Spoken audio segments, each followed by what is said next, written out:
Corinda Takes Flight by Robert Kinnerk, illustrated by Stephen Kellogg.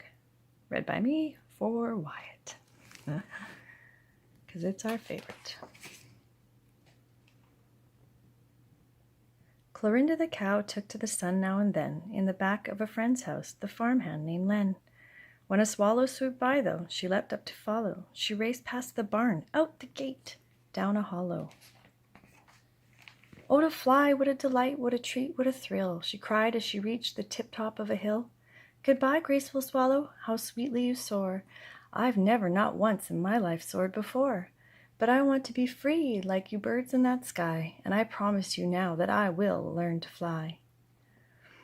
Clorinda ran straight to her friend the pig Hop. She said, "I must fly," but the pig told her, "Stop! We all want to fly, it's a dream we all share. But please, my good friend, a cow in the air? You haven't got feathers, Clorinda, nor wings, and to fly, I assure you, requires such things." Clorinda's eyes brightened. She said, "Please explain why a cow isn't able to fly her own plane." "What plane?" asked the pig. He was clearly not thrilled, but the cow very cheerfully said, "One we'll build." She danced to her truck with her face all aglow, so happy the pig couldn't bear to say no. "I knew I could count on you, Hop," said the cow. "And Lenny will help us. I'm sure he'll know how to cope with a problem if one should arise, like you, my good friend. Lenny's kind, and he's wise." They drove to the dump and found boxes and cases, and they thought they could use for the struts and the braces. The wheels they needed couldn't find cheap, so they borrowed a pair off Lenny's old Jeep. To cover the wings and the long fuselage, they stripped the tin roof off Lenny's garage. The motor they got from Len's washing machine, after first making sure all his laundry was clean. Len, Hop, and the cow made a very good team. The guys kept her working, and she helped them dream. Hello, Tabby. "Time for the test flight. Let's put on our goggles," Clorinda declared as Hop wiggled the toggles. Len cranked the engine. It gave a loud cough. They roared through the garden, and then they took off.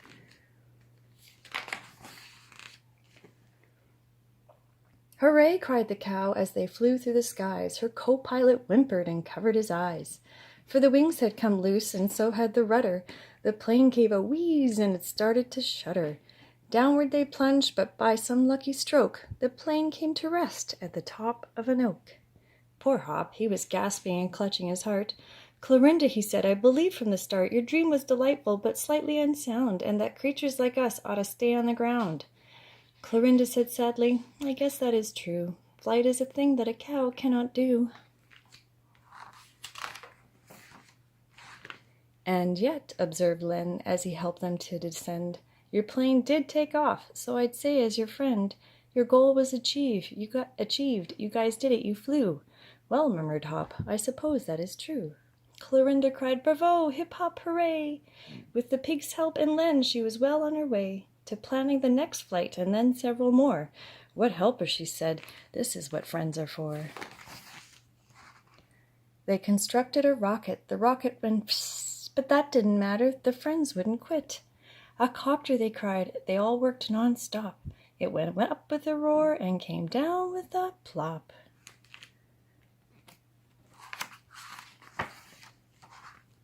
Then over the barn rose a glorious moon. It was round, it was full, it was like a balloon. "A balloon," the cow shouted. "That's perfect. Oh, wow!" "Yes," cried the pig. "Let's get started right now." "There, on the wash line are all sorts of clothes. We can make our balloon out of socks, sheets, and shorts." "A balloon," observed Len, "as you may be aware, in order to rise, we'll need lots of hot air." With glasses and mirrors, the air could be heated. They worked until dawn, when the job was completed. The magnified light Len supplied did the trick. The balloon filled with air, and Clorinda said, "Quick! Into the basket!" She clambered aboard. Hop squeezed in behindward, and up and behind her, and upward they soared. "Where's Len?" they both said as they rose in the sky. Len was still on the ground. He was waving goodbye, for in all their haste about what they would do, they'd forgotten to wait until he climbed in too. Through cloud banks and rainbows, past ravens and cranes, They flew over mountains and rivers and plains. Their hearts swelled with joy in the wide immense sky. Oh, hop, Corinda sighed, it's lovely to fly. New York and the ocean both sped by, and then they heard the rich chimes of the famous Big Ben. The Big Ben of England, in the crowds down below, people yelled splendid and good, jolly good show.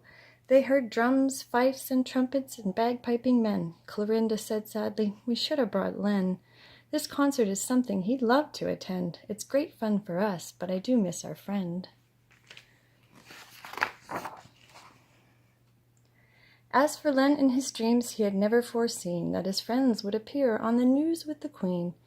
The Queen told them, bravo, never before have a cow and pig ballooned to our shore. So kneel, noble heroes, while we with our sword grant you both knighthood. Now name your reward.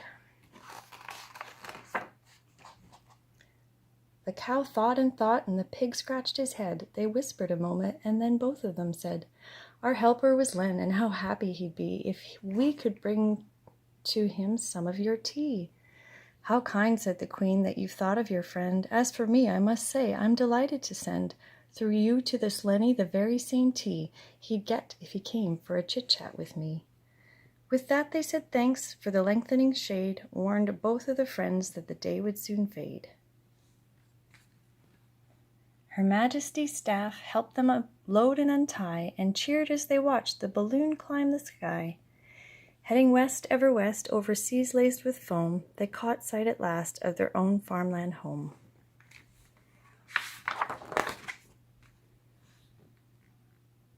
There Len, with a welcoming cheer, lent a hand and helped them touch down on the best place to land. They gave Len a big hug. The cow, with a grin, presented the tea in its decorative tin.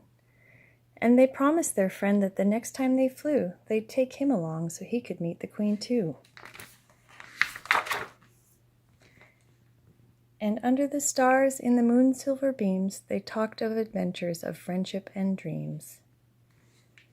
And this is my favorite picture. The end.